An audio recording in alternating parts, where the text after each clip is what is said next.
Hamınızı xoş gördük. Psixoloqla söhbət verilişinin dəyərli izləyiciləri. Bugün yenə çox maraqlı bir mövzuda qarşınızdayıq.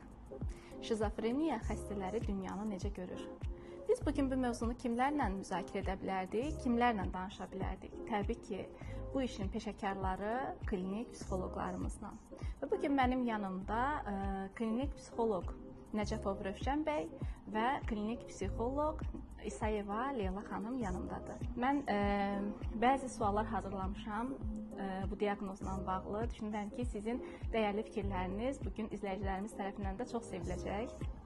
İlk sualım belədir. Şizofreniya yaşayan insan üçün reallıq bizim gördüyümüz dünyadan nə qədər fərqli ola bilər? Buyurun. Çox sağ olun. Xanımlar öndən dedir Rövşən bəy, çox sağ olsun.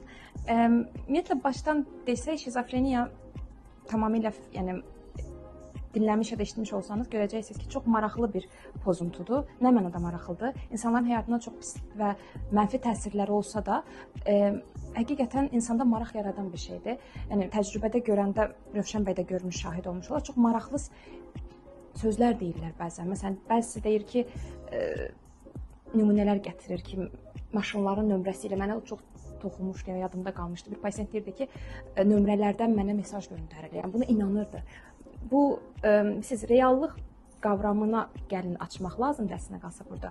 Reallıq, yəni mənim anladığım reallıq vardır, ümumi reallıq vardır, obyektiv və subyektiv reallıq vardır da. Məncə burada əgər mövzu bizim subyektiv reallığımızdan gedirsə ki, elədir. O zaman şizofrenlərin reallığı var.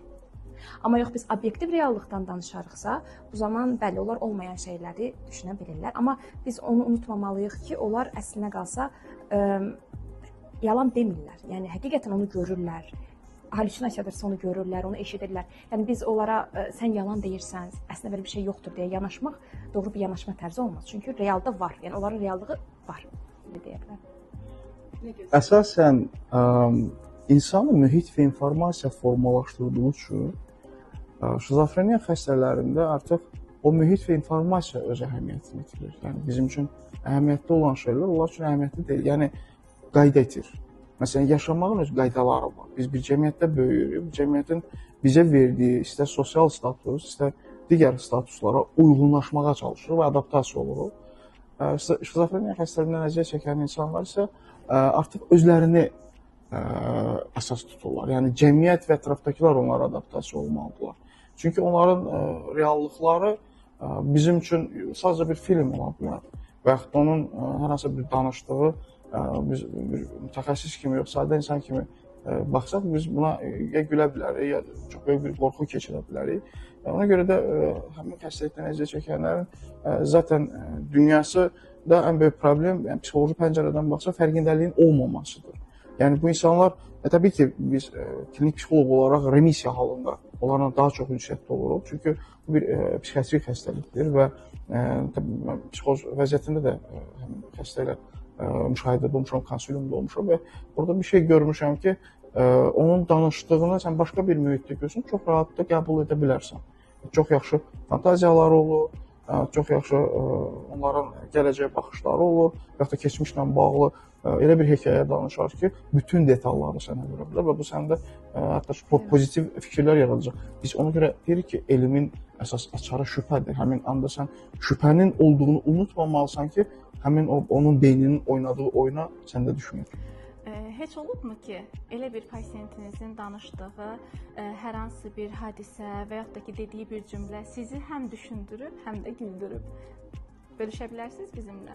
Mən bir pasiyentim var idi. Onun beyninin içində hər axşam yeyib-içmək məclisi qurulurdu və bu 2 saat davam edirdi. 10-da başlayırdı, 12-də bitirdi və 12-yə qədər hər gün eyni sağlıqlar deyilirdi və o sağlıqları da əzbərə bilirdi. Bəli, eyni şəxslər, eyni məclis, eyni sağlıq və sonuncu sağlığa qədər gözləyə bilirdi və o həmin sağlığı gözləyirdi. Ondan sonra sağlıqlar da çox maraqlı sağlıqlar idi. Hətta oradan uğurladığım sağlıqlar da olubdu. Bölüşəcəyim sağlığı dedi ki, biz əgər məsələn yaşayırıqsa, bunun elə mənası buradadır. Bu mənə çox düşündürmüşdü Amma məsələn o rumka səslərini belə ifadə edə bilirdi. Onu çox gözəl təsvir eləyirdi. Mən sanki özümü o məclisdə hiss eləyirdim. Təbii ki, pasient artıq stasionar müalicəyə təklif olundu. Sadəcə olaraq zaten onun remisiya halında onu xatırlamayacaq. Yəni amma ki mənim üçün çox maraqlı idi ki, bir insan 24 saat bunun içində olsa nə baş verir? Yəni həqiqətənmi bu həmin insanın xoşbəxtliyi idimi? Bəlkə də ilkin hallarda onu bir xoşbəxtlik kimi görüb. Verəcəm bu sualı. Pasient sizə elə bir şey deyib ki, siz psixoloq olduğunuzu unudub, hə, sonra nə baş verdi deyə maraqla davam etməsini gözləmisiniz. İçimdən dediyim olub, amma dilə gətirməmişəm yəni. Belə bir pasient vardı. Xanımın gəlmə səbəbi o idi ki, müəyyən şeylər görür. Amma əslində gəlmə, yəni bunu bir çox bəlkə də bilərsiniz, insanlar etiraf eləmirlər də, yəni ki, nəsə görür. Biz başa düşdük ki, o halüsinasiya görür. Xanım düşünürdü ki, YouTube-da bir videoya baxır və oradakı kommentlərlə, smayliklərlə ona mesaj göndərilir. Yəni o düşünürdü ki, məsələn, orada bir ürək smayliki varsa onu atılıb. Halbuki hər hansısa bir mahnını dinləyir, yəni. Və orada başlayırdı qurmağa. Məsələn, oyun oynayır, oyundakı şərhlər, bu adam ona əslində, yəni onunla danışır bu yolla deyə düşünürdü. Və mənə maraqlı gələn burada sualınıza cavab olaraq nə idi ki, yəni tam olaraq heç mi başa düşmədi ki, arada fərq var? Bunu hiss edib etmədiyi mənə çox maraqlı idi. Bəs belə edək, biz indi bu mövzuda danışırıq. Təbii ki, bizdə insanlarda hansı düşüncə yaranır? O zaman mən də mi görəsən şizofreniya və yaxud da məndə də görəsən hər hansı bir diaqnozun əlamətləri mi var? İnsanlar assosiasiya edirlər özləri ilə. İstərdim belə bir sual verim ki, həm də izləyicilərimizə də biraz aydın olsun. Psixozda olan xəstənin ətrafındakı insanlar hansı davranış və ya hansı əlamətlərdən onların psixozda olduğunu bilər? Yəni bunu sırf maarifləndirici şəkildə izah edərəksə düşünürəm ki, biraz çaşqınlıq da yaratmaz. O zaman mən bir hissəsini deyim, sonra Rövşən bəy. İlkin etap budur ki, normalından fərqli davransın. Məsələn? Məsələn, fərqliliyi bir çox aspektdə müşahidə edə bilər həmin şəxslər. Yəni müəyyən bir yaşa qədər normal olub. Normal dediyim bu biraz pis səslənə bilər. Yəni öyrəşdiyiniz formada davranıb, amma bir müddətdə artıq fərqli davranmağa başlayır. Bəzən kəskin olmur. Bəzən məsələn valideyn deyir ki, 9-cu sinifdən etibarən içinə qapandı. Əslində şizofreniya baş qaldırır. Valideyn bunun fərqinə varmır. Sadəcə deyir ki, içinə qapandı. Xeyr, içinə qapanmır. Yəni içinə qapanır, amma ikinci dərəcəli simptomdur da orada içinə qapanma. Orada əslində şizofreniya baş qaldırır. Biz onu məsələn valideyn onun tam ayrımını edə bilmir. Müəyyən bir səviyyəyə gəlir. Artıq gördüyü nədənsə danışanda valideyn deyir ki, axı yoxdur o. Onda başa düşür ki, burada ciddi bir problem var. İndi valideyndən biz, yəni professional deyirlər təbii ki, birdən-birə onu gözləyə bilmərik. Yəni sadəcə birdən-birə normal davranışından fərqli əlamətlər görərsinizsə. Məsələn, içinə qapanırsa, gigiyenasına fikir verməməyə başlayırsa, yaxud belə desəm, yuxusunda dəyişiklik varsa, yeməyində dəyişiklik varsa, düşüncələrində kəskin dəyişiklik varsa, şübhələnə bilərsiniz. Amma bir haşiyə çıxım, bir çox depressiya simptomları zaten bunlardır. Yəni içinə qapanma, gigiyenasını bəzən o qədər yorğun və pis hiss edirlər ki, gigiyenik belə desəm vərdişlərdən də uzaq dururlar. Eyni zamanda içinə qapanma, həvəsdən, həyatdan küsmə, əvvəlki şeyləri etməmə. Bunlar depressiv əlamətlərə bənzəyir. Amma biz orada onu artıq ayrımını edə bilirik. Yəni psixoz deməsin heç vaxt. Sadəcə bəli, desin ki, artıq mütəxəssisə aparmaq lazımdır. Yəni orada ayrımını öz edə bilməz. Bəzən çünki şizofreniya da olmur, bəzən maddə istifadəsindən ola bilər. Yəni maddə istifadəsindən halüsinasiya görmüş ola bilər. Şizofreniyanın diaqnozunu qoyanda biz qoymuruq təbii ki, bunu psixiatrlar qoyur, lakin əlamətlərə görə belə qoyulur. Müəyyən şeylər istisna edilir. Məsələn, maddə istifadəsi istisna edilməlidir. Aldığı zədə istisna, kəllə beyin travması alıbsa, o istisna edilməlidir. Yəni uzun sözün qısası, bəzən bir göbələk belə buna səbəb ola bilər. Nəyisə görməyə. Hər halüsinasiya görünəndə bir şizofreniya demirik. Müəyyən başqa belə desəm səbəblər ona halüsinasiya görməsinə səbəb olmuş ola bilər. burada əsas məsələ bir də müvəqqəti bunları görmə var. Məsələn, xüsusən də isterik şəxsiyyət tipləri bəzən gəlirlər və deyir ki, mənim qulağıma səs gəlir, mənim gözümə bir şeylər görünür. Təbii ki, bunun yəni simulyasiyası da var, yəni kimlərsə özünü bu şeydə göstərib nədənsə qaçmağa çalışır. O müvəqqəti isteriklərdə niyə bu olur? Məsələn, hər hansısa bir hadisədən qaçmaq üçün o mütləq ki, bir şeylər uydurmalıdır və bəlkə hər hansı bir filmdən və ya da kitabdan təsirlənib ki, mən də belə bir hala düşüb, özümə bir diqqət çəkə bilərəm. Və yaxud da yaşayan insan gözünə bir şeylər görünə bilər. Hər zaman uşaqlığımızda da xatırlayıram ki, deyirlər ki, məsələn, sanki ölən adam gözümün qabağından keçdi.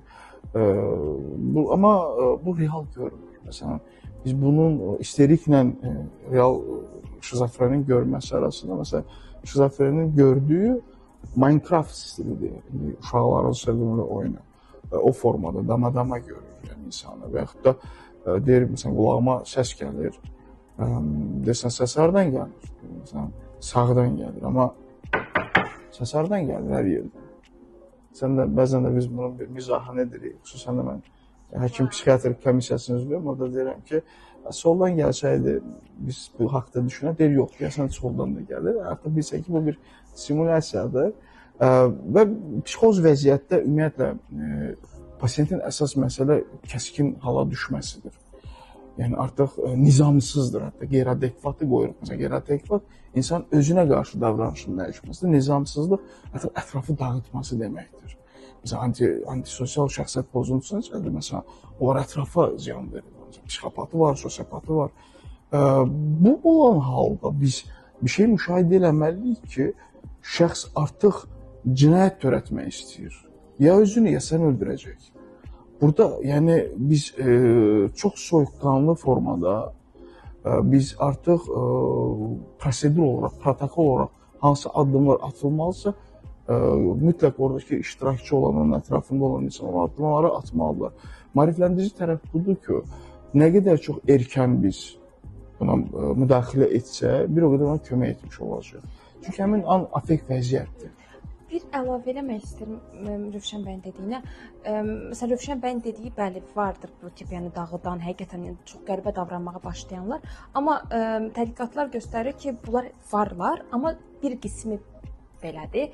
Yəni biz bəzən Rövşən bəyin dediyi kimi də, məsələn, yası nümunə göstərdi, düzdür? Gözünə nəsə görsənir. Məsələn, normalda bu problem sayılmır. Həmin dönəm yasda Rövşən bəyin dediyi kimi qətiyyən problem sayılmır. Nə mənada biz bunu bir patologiya kimi görmürük. Yas dönəmini keçirəndən, həmin itki ilə barışandan sonra yenə bu davam eləyərsə, artıq bu yas dönəmini keçirmiş və bəli, müəyyən bir patoloji vəziyyət deyə bilərik. Və hər şizofrenin də aqressiv, məsələn, burada biz cəmiyyətə səslənə bilərik deyə istəyərdim bunu əlavə edeyim sadəcə.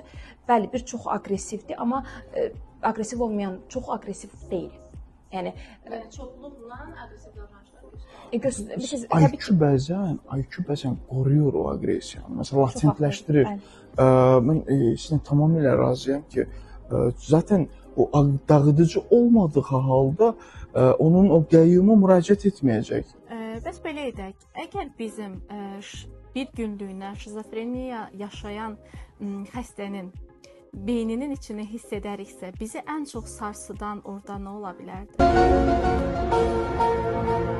Çox yaxşı sualdır. Mən bir dəfə empatiya qurdum bir şizofren xəstəsi ilə danışarkən ki, mən o halda olsam necə olaram? Təbii ki, yəni mən bu beyinlə onu düşünürəm. Burada ən çətin tərəf odur ki, sən özünün varlığının fərqində deyilsən. Yəni sən ümumiyyətlə bura aid deyilsən. Sən mənim kimi stulu görmürsən, mənim kimi insanı görmürsən, münasibəti görmürsən, zövqləri görmürsən. Bu məncə həyat özü bir ağır bir fəlsəfədir də. Məsələn, yaşamaq nədir? İnsanın ilk və müqəddəs peşəsidir. Həyatda qalmaq. Bu insanların belə bir peşəsi yoxdur. Məsələn, bizim ilk peşəmiz yaşamaqdır, sonraki peşəmiz psixoloq olmaqdır. Bəs Rövşən bəy, olub ki, bu pasiyentin danışdığı hadisə sizə də həqiqətən bu realdırmı görəsən deyə düşündüyünüz bir məqam? Təbii ki, yəni qarşındakı bir insandır və sən Nə qədər çox peşəkar da olsan, Özləri inandığı üçün, yəni bunu çox zaten sən çöldə hansısa bir kafedə o insanla otursan, onun dedikləri hər şeyə inanacaqsan. Mühit və həmin şans müddəti elədir ki, burada biz məcburuq hər şeyi qapıda qoyub içəri girək ki, çünki qarşı tərəf bunu hiss etmir, amma mən hər zaman bunu dərslərdə də xüsusi vururam. Sənin cinsiyyətin yoxdur, sənin kimliyin yoxdur, sənin fikrin yoxdur.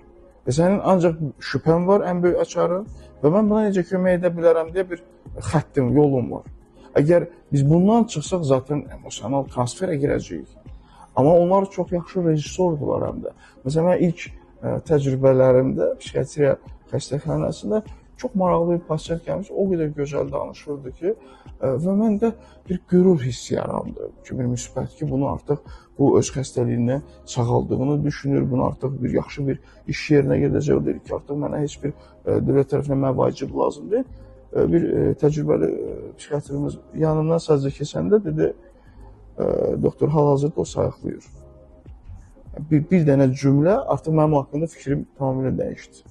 Çünki proses bəzən səni öz ovucuna götürə bilir. Məsələn, xüsusən də konsulyumlarda çox bəzən mübahisəli pasientlər olur. Çünki onun orada qoyulacaq diaqnozu sabah onun hər hansısa bir sosial dəstək alması deməkdir. Hər hansısa bir müxtəlif dərmanları əldə etməsi deməkdir. Şərt deyil ki, medikamentoz müdaxilə alır, remisiya girdi, ondan sonra həyatına davam edəcək. Yox, belə bir şey yoxdur. Zaten o remisiya halına girib artıq əvvəlki kimi olmayacaq. Amma çox yaxşı mizahlar olur onların. Mən onlarla o mizahları etməkdən də böyük zövq alıram. Çox sağ olun. Leyla xanım, növbəti sualımızı sizə verə bilərik. Belə bir sual etiraf edin deyə başlamaq istəyərəm. Klinik psixoloq olmaq elə bir şeydir ki, insanlar sizin yanınızda zarafat edəndə belə bunun arxasında görəsən nə travması var deyə düşünmüsünüz? Bunu əslində psixoloq olmamışdan qabaq da düşünürdüm. Bəli, bəlkə elə ona görə bu peşəni seçdim. Yəni təəssüf ki, bəli, bunu son zamanlar dəyişdirməyə çalışıb özümü belə deyim, yontmağa çalışmışam ki, bunu etməyim şəxsi münasibətlərdə. Amma bir şeyi bilirik ki, insan dünyanı özü tərəfindən görür axı. Yəni bir növ mən həmişə belə deyirəm, bizim eynəklərimiz var və biz dünyanı eynəkdən görürük. Əgər eynəyimiz, yəni subyektiv, əgər eynəyimiz çirklənirsə vaxtaşırı, bəziləri bu eynəyi təmizləyər və olduğu kimi görər. Bəziləri isə çirkli davam edər. Və çirkli görəndə biz məsələn sizi çirkli, eynəyim çirklidirsə, sizi özünüzdə görəcəm o çirki. Amma əslində sizdə deyil, eynəyimdədir. Yəni izah edə bilirəm. Bəzən biz belə düşünürük və mənə elə gəlir, insan sualı verəndə də, danışanda da yenə öz aspektindən verir. Özünə maraqlı olan tərəfi. Məsələn, siz uzun-uzun danışırsınız, düzdür? Sizin danışığınızın bir hissəsinə mən ilişə bilərəmsə, bu mənim haqqımda çox şey deyər. Məsələn, bir var sizdə bəzi insanlar vardır, bütün fikirləri razılaşarlar. Çünki onlar nisbətən uyğunlaşan tipdirlər. Bəzi insanlar var, biraz asi olur, belə baş qaldıran olur. Onlar mütləq bir əks tərəf axtarırlar və o insan haqqında bir çox mesajı verə bilər, bəli. Yəni o baxımdan hansı sualı verdiyimiz, ən çox məsələn insan düşünür, tutaq ki, niyə bugünkü görüşə bu insan bu formada gəlir? Məsələn, bunu niyə? Yormurmu sizi davamlı analiz etmək insanları? Çox yorur. Hətta biraz insanların haqqına girmiş kimi hiss edirəm. Çünki yenə də bu mənim həqiqətlərim. Bəli, bu mənim həqiqətlərim daxil reallıq deyil. Amma çox maraqlıdır insanlar müşahidə etmək. Bizim həyatda rollarımız var təbii ki. Övlad rolumuz var, valideyn rolumuz var və s. kimi deyək. Olur ki, Rövşən bəy, məsələn, ailə üzvləriniz bəsdir, yetər, niyə bu qədər analiz edirsən, niyə hər bir davranışımızın arxasında bir şey axtarırsan deyə və yaxud da şəxsi münasibətlərinizdə, dost ortamlarınızda, ümumiyyətlə belə sözləri, belə ifadələri eşidirsinizmi? Eşidirsinizsə bu çoxdurmu, nə qədər, hansı nüanslarda? Səmimi olaraq etiraf mərhələsinə keçid etdik. Bəzən çürükçü deyirlər ki, çox detallara fikir verirsən və mən ən çox eşitdiyim tənqidlərdən biri mən bir emosiyasız bir insan olmağımdır. Hər şeyə rasional baxıram. Yəni ümumiyyətlə insanın avtomatik düşüncələrini sorğulayıb əvəzində müsbət alternativ düşüncələr qoymasını tərəfdarıyam. Yəni bu rasionallıq bilmirəm hardan mənim artıq həyat tərzimə çevrildi. Çünki həmişə peşə ilə şəxsiyyətimi ayırmağa çalışıram. Amma psixologiya siz də yaxşı bilirsiniz ki, insan xarakterinə artıq müəyyən bir vaxtdan sonra tam adaptasiya olur. Bu təbii ki, münasibətlərə də təsir edir. Çürükçülük hardadır? Bilirsən ki, bu detal sabah buna səbəb olacaq. Və səndə bir qabaqdan gəlmişlik yaranır. Sən bunu qarşı tərəfə deyəndə ki, bax, sənin hal-hazırda ifadə etdiyin bu fikir gələcəkdə bu düşüncənin təməlidir. Deyir, hardan bilirsən? Deyirəm, oxuduqlarımdan. Və yaxud da sənin hal-hazırdakı bu davranışın gələcəkdə müəyyən bir davranışın təməlidir. Artıq sənə biraz da paranoya kimi baxırlar. Baxsınlar, zaten bütün klasterlər bizim içimizdədir. Sadəcə alfa olanı var, olmayanı var. Ona görə də qəbul edirik. Çünki bizim sahənin insanları uzun müddətli bu işlə məşğul olunsa, onsuz da bu deyir, hər peşənin öz xəstəlikləri var. Bizdə də bunun təbii ki, fəsadları olacaq. Necə? Sizi Rövşən bəyə çürükçü adlandırırlar, bəs sizi necə adlandırırlar? Səmiməyə cavablandırsaq. Yəni bunu necə ifadə edeyim bilmirəm. Biraz Yəni sizin ətrafınızdakı insanlar, sizi adlandıran insanlar siz deyirlər. Aha. Ona görə düşünürəm. Həmişə belə deyirəm, bu dünyanın axırı deyil. Biraz bütün problemləri soyuqqanlılıqla keçirdirəm deyə o biraz onlarda qəribə görünə bilir. Yəni necə adlandırırlar? Dost mühitində necə adlanırsınız? Yəni niyə dərd eləmirsən? Niyə bunlar səni narahat eləmir? O məndə də olur. Məsələn, mən bir də sənin ürəyin daşdandırmı? Deyirəm, daşdan deyil. Yəni mən həqiqətən də bunu ifadə eləmək istəyirəm ki, hətta kimsə gəlib öz norması olduğu yerdə gəlib özünü bədbəxt hiss etdiyini ifadə edəndə mən deyirəm ki, mən real bədbəxt görmüşəm. Sənin çıxış yolun var, onun yoxdur. Yəni şizofreniya bir sağalmaz bir xəstəlikdir. Biz ən yaxşı halda o insana kömək edə bilərik. Əgər şizofreniya yaşayan birisi indi bizi izləyirsə, ona buradan nə demək istəyərdiniz? Hər ikinizdən almaq istəyərəm. Xanımlar öndən deyir Rövşən bəy. Tamam, mən deyim. Rövşən bəyin dediyi kimi sağalmır. Bu bir mənalı belədir. Bunu deyəndə amma acımasızca, yəni düzəlməyəcəksiniz, həyat bitdi mənasında demirəm. Sadəcə İnsanlar xəstəlikləri əslində heç zaman sağalmaz. Bunu unutmayın. Su çiçəyisinizsə, bu yenə ölənə qədər su çiçəyi diaqnozuna sahibsiniz. Amma simptomları itirirsiniz. Yəni bədəniniz antiteli hazırlayır, belə desəm. Amma siz ölənə qədər su çiçəyi xəstəsiniz. Şəkər xəstəliyi. Bunun kimi, bəli, öyrəşirsiniz, qanınızın normal. Yəni bu həmişə bütün xəstəliklər üçün belədir. Yəni özünüzü pis hiss etməyin. Sadəcə bu xəstəliyin tərəfi odur ki, pis tərəfi odur ki, bütün reallıq dəyişir də. Yəni başqa bir reallıq var və bu bütün həyatınıza təsir edir. Çox çətindir. Birbaşa digər yaşadığı insanların da həyatına, yəni onunla yaşayanların da həyatına təsir edən bir şeydir. Amma ümidsiz olmaq lazım deyil. Yəni yenə də siz fərqindəlik qazana bilərsiniz. Yəni siz şübhə olmalı da sizdə. Bəlkə mənim gördüyüm həqiqətən düz deyil. Bu şübhə sizə kifayət eləyər. Və təbii ki, bu mütəxəssis olmalıdır, fərqinə varmalıdır bunun. Yox, çünki siz necədir? Mən özümü onların yerinə bir sual verirsiniz Rövşən bəy, yəni ki, necə istəyirsiniz? Bəli, mən onların yerində olanda mən onları qınaya bilmirəm. Yəni necə beynimin içindəki səsə yox sən səhv düşünürsən deyə bilərəm. Biz özümüzü düşünək də, beyniniz deyir ki, bu düzdür və düzdür. O zaman biz buradan onların ətrafında olan insanlar da səslənə bilərik. Yəni davamlı şəkildə nə eşidirlər? Səhv görürsən, belə bir şey yoxdur, özündən uydurursan kimi ifadələr onları daha da sarsıdırmı? Qıcıqlandırar və siz nə olar qapanar özünə, artıq ümumiyyətlə deməməyə başlayar. Yəni hər şey yolundaymış kimi davranır bəziləri. Amma məsələn içdən-içə görməyə başlayır. Onların tipik bir baxışı olur.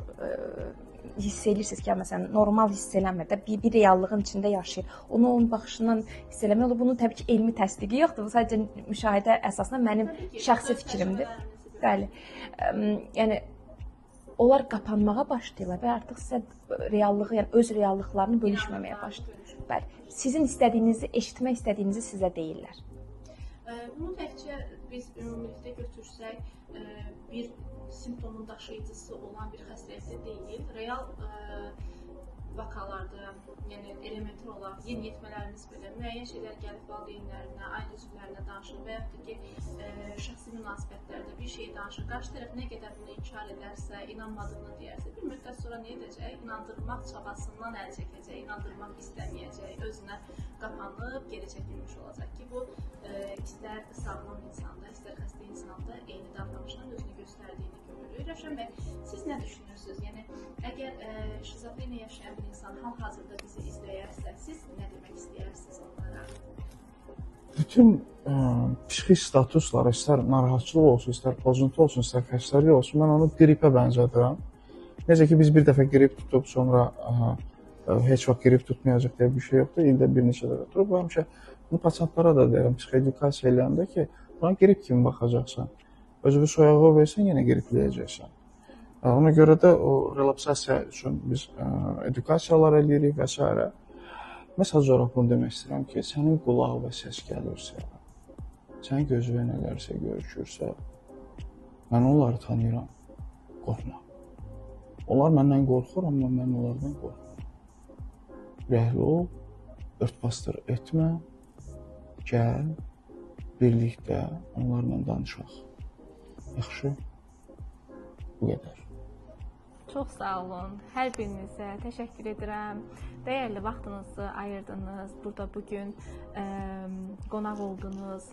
Mən düşünürəm ki, bizim məqsədimiz insanları maarifləndirmək, onlara əl çatmaq, onlara yardım etməkdir. Bugün bu verilişi izləyən izləyicilərimiz istər ailə üzvlərində bu diaqnozdan əziyyət çəkən və yaxud da dediyimiz kimi şəxsin özü belə baxa bilər və yaxud da aydınlandığı üçün kimlərəsə yardım, kömək edə bilər deyə məqsədimiz əslində budur və bu məqsədə doğru düzgün yolda addımlayaq. Mən buradan sizlərə izlədiyiniz üçün təşəkkür edirəm. Rövşən bəy, Leyla xanıma da bir daha sizlərin qarşısında təşəkkür edirəm ki, belə gözəl mövzunu bu qədər gözəl şəkildə bizə çatdırdıqları üçün.